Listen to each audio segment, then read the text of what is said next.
சென்னை பனையூர் அருகே பிறந்தநாள் கொண்டாட்டம் என்ற பெயரில் சாலையில் கத்தியை உரசியபடி சென்ற நபர் மீது வழக்கு பதிவு செய்யப்பட்டுள்ளது. முதலில் அது தொடர்பான காட்சிகளை பார்க்கலாம்.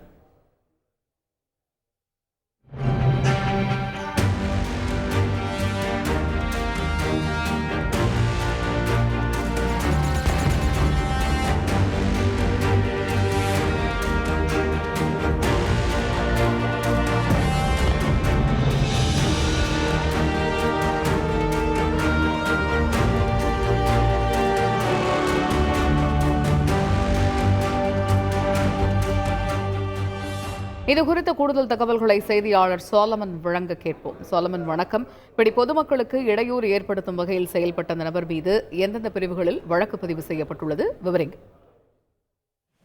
சென்னை ஈசிஆர் பனையூர் அருகே பிறந்தநாள் கொண்டாட்டம் என்ற பெயர்ல சுமார் 50க்கும் மேற்பட்ட நபர்கள் கத்தியால் கேக் வெட்டியும் மற்றும் சாலையில இருசக்கர வாகனம் மற்றும் கார்களை அதிவேகமாக ஓட்டி பொதுமக்களுக்கு இடையூறு ஏற்படுத்தும் வகையில கத்தியை சாலையில் தேய்த்து கொண்டு செல்வது போன்ற வீடியோ காட்சிகள் சமூக வலைதளங்கள்ல வைரலான நிலையில இந்த சம்பவம் தொடர்பாக இந்த காட்சிகளை வைத்து போலீசார் நடத்தப்பட்ட விசாரணையில காணத்தூர் போலீசார் இது தொடர்பாக 3 பிரிவின் கீழே வழக்கு பதிவு செய்து பொதுமக்களுக்கு இடையூறு ஏற்படுத்தும் வகையில செயல்படுதல், அதிவேகமாக வாகனத்தை ஓட்டுதல் உள்ளிட்ட 3 பிரிவின் கீழே வழக்கு பதிவு செய்து இது தொடர்பாக நடத்தப்பட்ட விசாரணையில இந்த சம்பவமானது அந்த ஈசிஆர் பனையூர் பகுதியில நடந்திருப்பது தெரிய வந்தது. குறிப்பாக எழில் என்பவரோட பிறந்த நாளை அவரது நண்பர்கள் சுமார் 50க்கும் மேற்பட்டோர் இந்த பிறந்த நாள் சாலையிலேயே கேக் வெட்டி இது போன்ற சாகசத்துல ஈடுபட்டிருப்பதும் தெரிய வந்திருப்பது.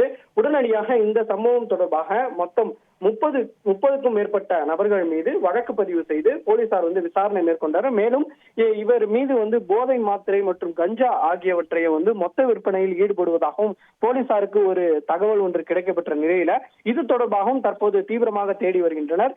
இந்த சம்பவம் தொடர்பாக இந்த கேக் வெட்டிய நபரான எழில் என்பவர் தொடர்ச்சியாக தலைமறைவாக இருந்து வரும் நிலையில அவருக்கு சொந்தமான இடங்கள் மற்றும் அவரது செல்போன் எண்ணை வைத்து தற்போது போலீசார் தீவிரமாக தேடி வருகின்றனர். தகவல்களுக்கு நன்றி சோலம். செய்திகளை உடனுக்குடன் தெரிந்து கொள்ள உடனே சப்ஸ்கிரைப் பண்ணுங்க.